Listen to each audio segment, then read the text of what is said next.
Olá, pessoal! Então, como vocês me pediram muito, vou gravar alguns vídeos para essa nossa segunda parte da matéria, ok? Então, a gente vai começar falando de amostragem, tá? Então, a amostragem, né, é a técnica, exatamente o que? É o processo de seleção de uma amostra. A amostragem, ela é uma prática muito comum na nossa vida, né? No nosso dia a dia. Então, um exemplo clássico de uma amostragem é quando a gente, né, pega uma parte do alimento que a gente está preparando, da refeição que a gente está preparando, e prova esse alimento. E a partir, né, desse alimento, ao provar esse alimento, a gente está inferindo para o todo, e o todo é o que? A nossa população. Ok? Então, a amostra é uma parte da população que é obtida por meio de uma amostragem, e por meio dessa amostra, o que a gente deseja? Inferir algo para essa nossa população. E o que a gente vai inferir? A gente vai inferir, na verdade, uma medida, né? Uma medida de interesse. Essa medida de interesse, se a gente tivesse conhecimento da população, a gente daria o nome de, né, a gente dá o nome de parâmetro. Então, vamos imaginar que o nosso objetivo é determinar a idade média dos alunos da Unirio. Se eu tenho acesso a toda a população de alunos da Unirio, eu consigo recolher essa idade, né, mensurar essa idade, calcular a média. Então, essa média representa o meu parâmetro de interesse, que é a medida que eu desejo em relação à população. Mas, como é difícil o acesso a essa minha população-alvo, eu tomo o quê? Uma amostra. E a partir dessa amostra, eu também vou determinar a idade dessas pessoas que compõem a minha amostra, vou calcular uma média, e a partir dessa média, eu tenho o que a gente chama de estimativa.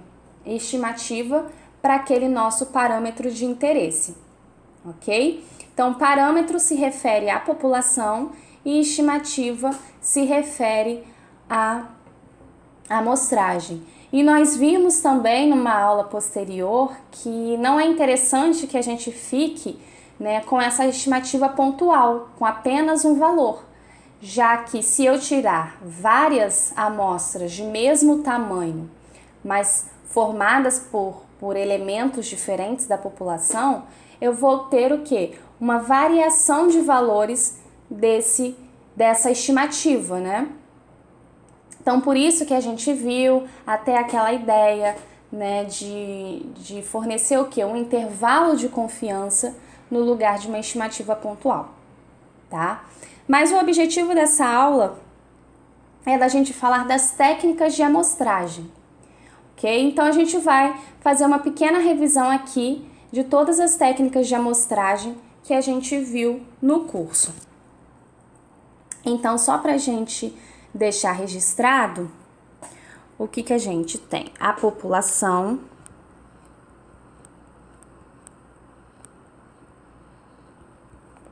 dessa população, por meio de uma técnica de amostragem,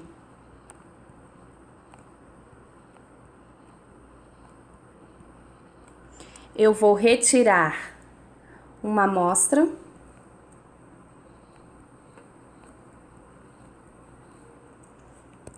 e por meio da inferência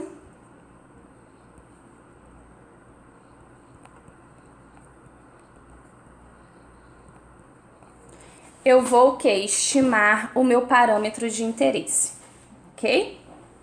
Então, agora a gente vai falar um pouquinho das técnicas de amostragem.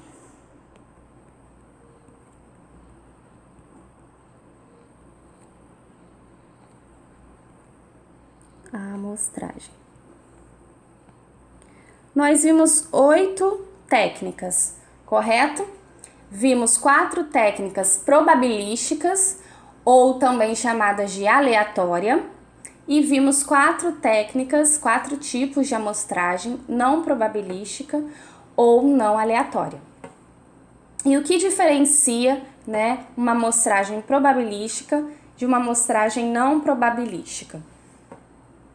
Na amostragem probabilística, a gente trabalha com a ideia de sorteio, tá?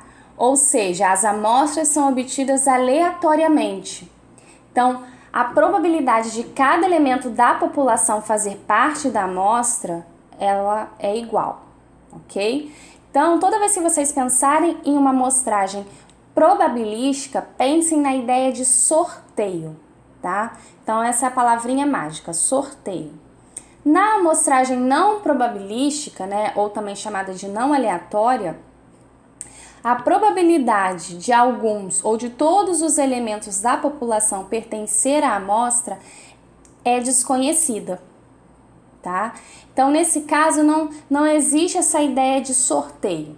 Então, pensem em amostragem aleatória, sorteio, amostragem não aleatória, não tem essa ideia de sorteio, ok? E aí nós vimos, então, 4 tipos para a probabilística,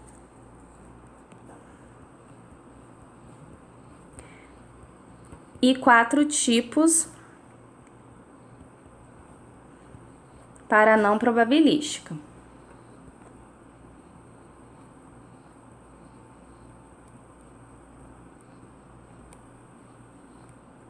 Então, na probabilística nós vimos a amostragem aleatória simples, a amostragem aleatória sistemática,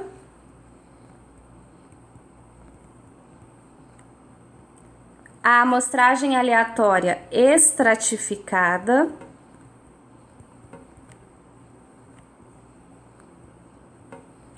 e a amostragem aleatória por conglomerados.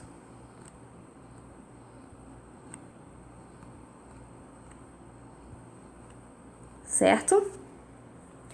E na não probabilística, nós vimos a amostragem por conveniência,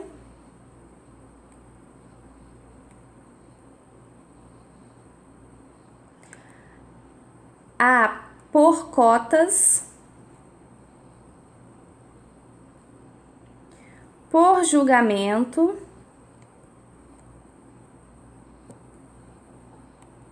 e, por fim, a bola de neve. Ok? Então, agora vamos falar um pouquinho de cada uma dessas técnicas. Deixa eu ver como é que eu crio aqui uma nova folha.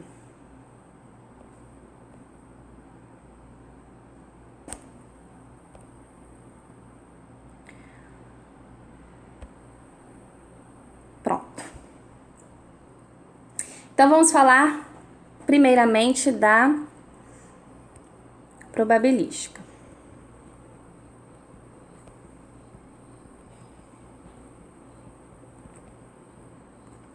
Então, a amostragem probabilística contém a mais simples, né, dentre as 4, que é a aleatória simples. Qual que é a ideia da aleatória simples? A aleatória simples, né, ela consiste basicamente em sortear N elementos da população através de um sorteio, né, por meio de um sorteio. Seja esse sorteio com ou sem reposição. Então, basicamente, o que a gente tem, né? Qual ideia que a gente pode associar à amostragem simples? É como se eu tivesse acesso a todos os elementos da população, né? Colocasse todos esses elementos da população em um saco e ia sorteando com ou sem reposição esses elementos a cada rodada até chegar no meu tamanho de amostra desejado, tá? Então, pra gente lembrar aqui, eu vou tentar desenhar um saquinho, né? Finge que isso é um saquinho, tá, gente? Aqui tem os meus elementinhos. da população que eu vou sortear. Então, joguei tudo para dentro de um saco e vou sorteando até chegar no meu tamanho amostral desejado, ok? Então, é a técnica aleatória mais básica, por isso que ela recebe o nome de aleatória simples, ok? Próxima, sistemática. Então, a sistemática, que eu até falei para vocês pensarem lá no chocolatinho. Qual que é a ideia dela? Né? Os elementos da população, eles vão estar ordenados e vão ser retirados periodicamente, tá? Então, é aquela ideia, né, do chocolate na esteira. A cada, né, K chocolates, eu retiro um para compor a minha amostra, tá? Então, onde vai surgir a aleatoriedade nessa técnica? Quando eu sorteio o primeiro elemento a ser amostrado, ok? Então, vamos imaginar que eu tenho uma amostra, uma população de tamanho 100, então minha população tem tamanho 100, e eu quero amostrar, né, 10 elementos. Então, a primeira coisa que eu vou fazer é determinar um valor de K, tá? Que esse K vai ser dado pelo tamanho da população dividido pelo tamanho da amostra que eu desejo. Então, nesse exemplo, seria 100, que é o tamanho da minha população, divididos por 10, então o meu K é igual a 10.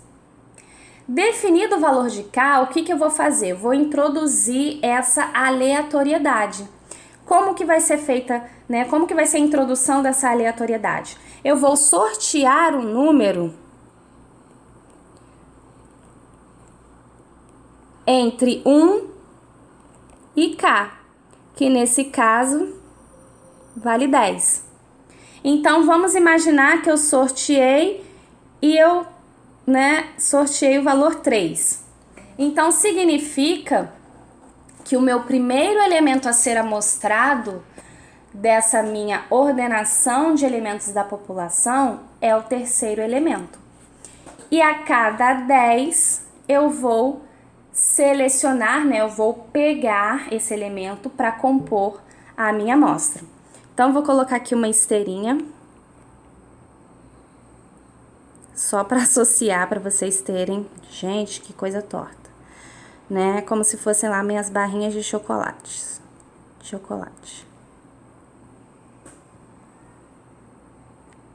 Nossa, tá lindo isso, gente.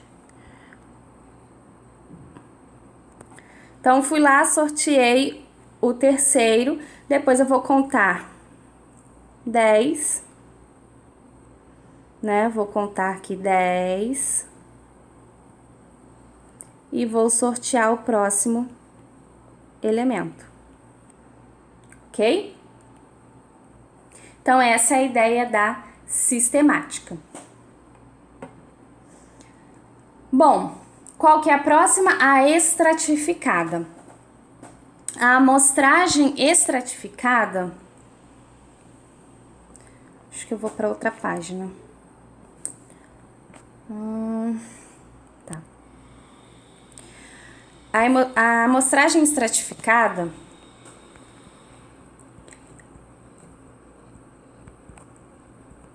ela é parecida com a aleatória, mas ela tem uma etapa anterior.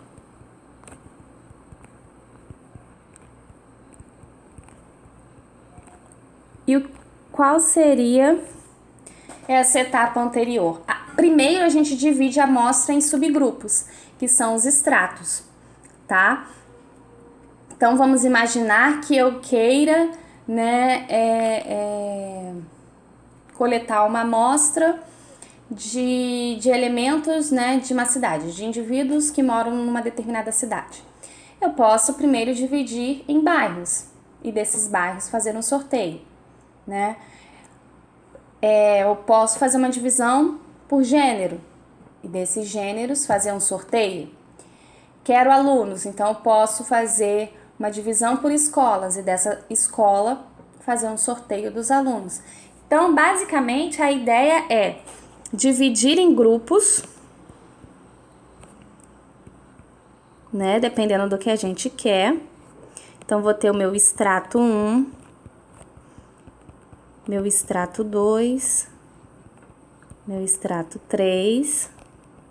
E aí, né, se eu tiver mais extratos, por aí vai. E aí, de cada extrato, eu vou fazer o quê? Um sorteio. Então, aí que mora a aleatoriedade. Ok? Então, vou fazer um sorteio do extrato 1, um sorteio do extrato 2, um sorteio do extrato 3. E é esse sorteio que vai definir para mim dois tipos de amostragem estratificada, que é a uniforme e a proporcional.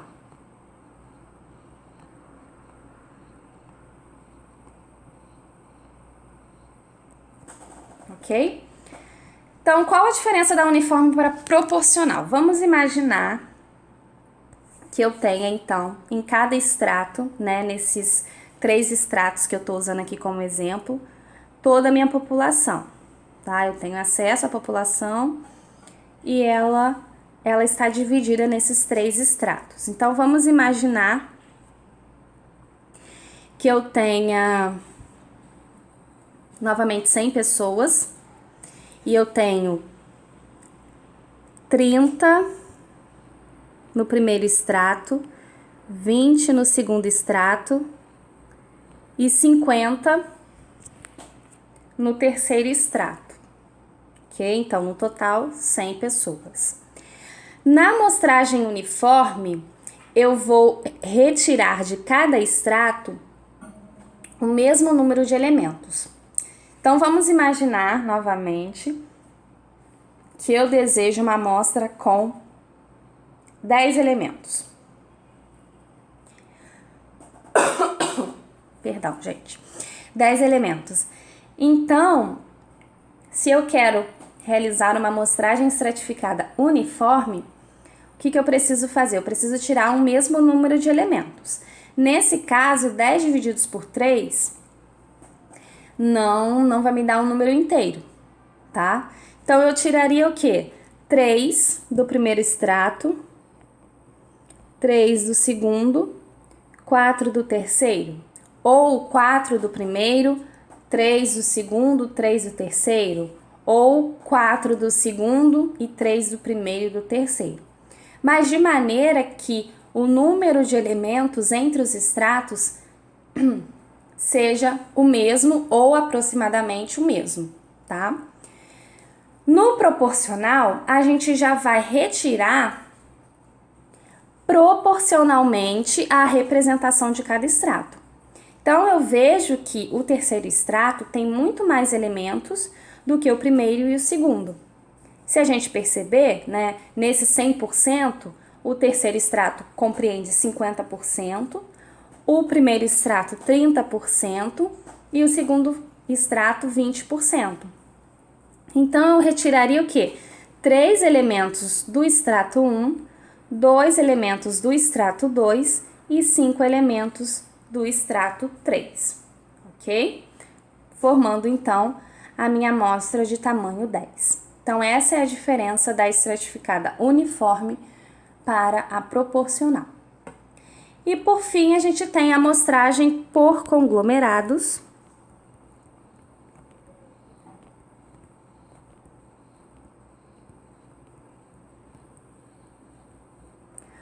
Tá? Que tem como ideia, né, fazer uma amostragem em extratos, sendo que esses extratos, por conglomerados, né?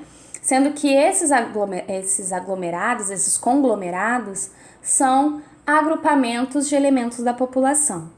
Então, essa amostragem ela é muito comum quando a gente está trabalhando com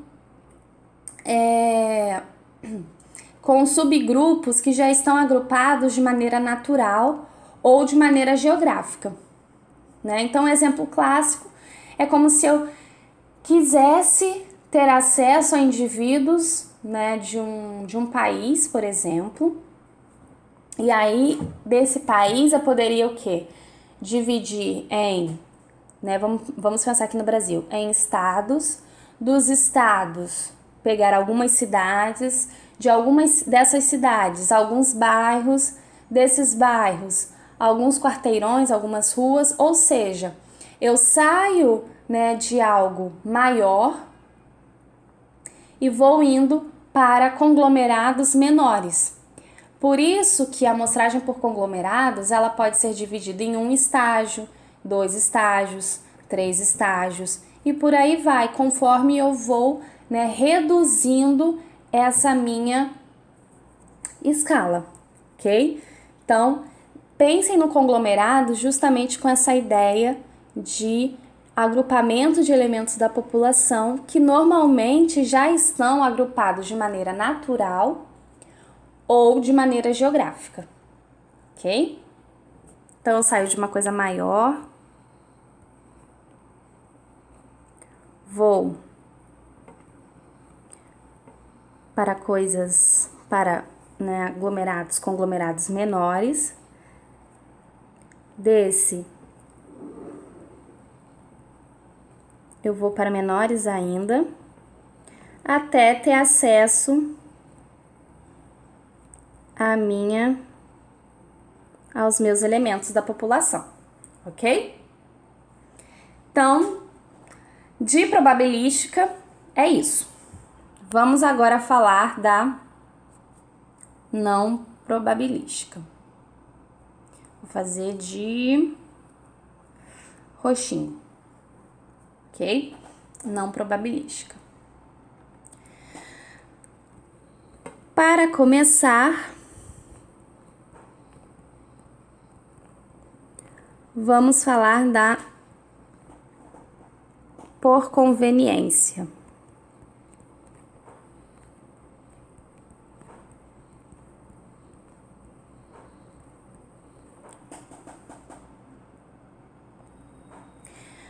Bom, a amostragem por conveniência, ela é aquela que é empregada quando a participação voluntária ou os elementos da amostra eles são escolhidos por uma questão de conveniência ou simplicidade. Então, eu sempre falo para vocês, pensem no questionário, né, que vocês passaram como uma amostragem por conveniência, né? O que? Houve uma participação voluntária das pessoas, tá? Então, até vou colocar aqui um questionáriozinho para vocês associarem essa ideia, tá? Ok? Então, a amostragem por conveniência tem essa ideia da participação voluntária. A próxima é a amostragem por cotas.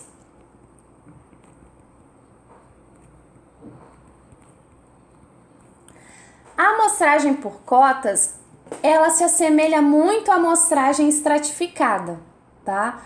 Porque nela a gente também divide a nossa população em subgrupos, ok?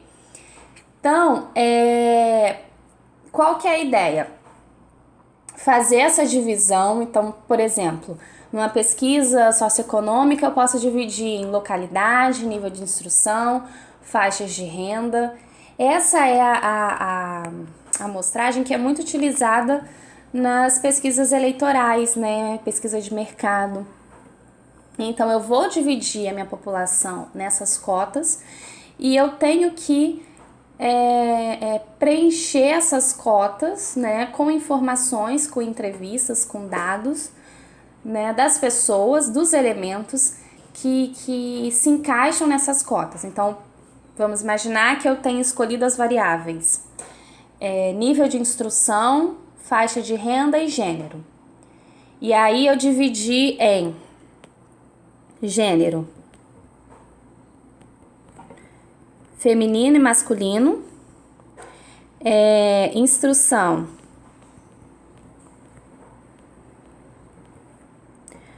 fundamental, médio e superior. E qual outro que eu falei? Renda. Vamos colocar assim, menor que 5.000, maior que 5.000. Coloquei isso aqui só a título de exemplo, tá, gente? Então, ao trabalhar com essas 3 variáveis, quais vão ser as minhas cotas? Todas as combinações possíveis. Então, eu vou ter feminino com ensino fundamental ganhando menos de 5.000. Feminino, ensino médio ganhando menos de 5.000. Feminino, ensino superior ganhando menos de 5.000. Feminino, fundamental, maior que 5.000. E por aí vai. Ou seja, eu vou preencher essas minhas cotas com um número, né, de indivíduos. Então, eu vou atrás desses elementos da população que preencham essas cotas que são de interesse para o meu estudo. Ok? Então, essas são as variáveis de controle, né, ou as características da população que a gente considera relevante para o nosso estudo. A gente vai, então, determinar a proporção da população que preenche essas cotas. Então, é muito comum a gente utilizar dados do IBGE para isso. Então eu vejo que gênero feminino com ensino fundamental ganhando menos de 5.000, isso representa, vamos supor, 3% da minha população. Então, 3% não, né? Deve ser muito mais. Então, a minha amostra vai ter nessa cota 3% do total do tamanho da minha amostra, tá? Então, essa é a ideia da amostragem por cotas. Bom, a outra amostragem é a por julgamento. A por julgamento, associem sempre com a ideia da figura de um pesquisador, né? De uma pessoa que tem o conhecimento daquilo que se deseja estudar, tá? Então, ele vai fazer esse julgamento da melhor forma, né, de ter acesso aos elementos da população. Então, associem a uma figura do pesquisador, ok? E, por fim, vou colocar aqui a bola de neve, aqui no cantinho. Opa, o que eu fiz? Voltei. Bola de neve, que é uma amostragem muito utilizada quando os elementos da população, eles são raros, né? Eles às vezes são de difícil acesso. Então, eu sempre uso o exemplo de uma doença rara. Então, poucas pessoas apresentam essa doença. Então, às vezes o pesquisador ele tem uma dificuldade de encontrar esses elementos que vão compor a amostra. Então, tendo conhecimento, por exemplo, de uma pessoa que tem essa doença, que se deseja estudar, essa pessoa provavelmente conhece outras pessoas com essa mesma doença. E aí, essa pessoa vai convidar essas outras para participar do estudo. Essas outras vão convidar outras e por aí vai. Então, a ideia é que realmente vai formando uma bola de neve. De 1, eu chamo mais 2, de 2 mais 4, de 4 mais 8 e por aí vai até formar a amostra desejada para o estudo, ok? Então, pensem na bola de neve com essa ideia de elementos que são raros, desconhecidos ou de difícil acesso. Então, para a gente lembrar da bola de neve, vou fazer aqui um boneco de neve, né? Tem aqui um gravetinho, ok? Para vocês associarem, tem que ter um gorrinho, né? Estraguei, ó. Volta. Um gorrinho. Pronto. Tá faltando alguma coisa? Não lembro. Mas tá bom, bola de neve. Ok, gente? Então, sobre a amostragem, né? Sobre as técnicas de mostragem, basicamente é isso. Vocês sabendo isso, vocês vão arrasar na prova em relação à técnica de amostragem, ok? Nos próximos vídeos eu vou falar então sobre os testes de hipótese. Tchauzinho!